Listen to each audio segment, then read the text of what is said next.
Check out these call display settings found on your Galaxy A15 smartphone or any other Samsung phone with Android 14.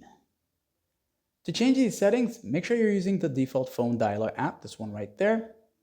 And once you tap on that, this is going to open up and you want to go to where the three dots are right here.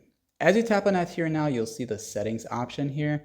And from the main settings of the call settings here, you're going to where it says call display while using apps. All right. So this is a setting on every Samsung phone with Android 14, 13, and even 12.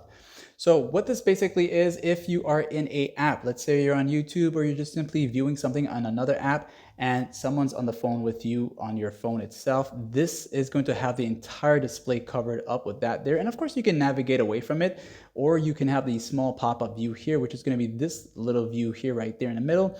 And you got the last one, which is the tiny little one here. That's right. You'll have that little thing shown there while you're navigating on other parts or other apps of your phone itself. You got another option here that says keep calls in pop-up after calls are answered and keep them in the pop-up view mode. So these are going to just display over your apps that you're viewing when that call comes in, and after you answer it, they will be gone. But if you want the little pop-up view mode, they're still on, either this one or this one here, you can leave this on there for you. Okay, so like and sub.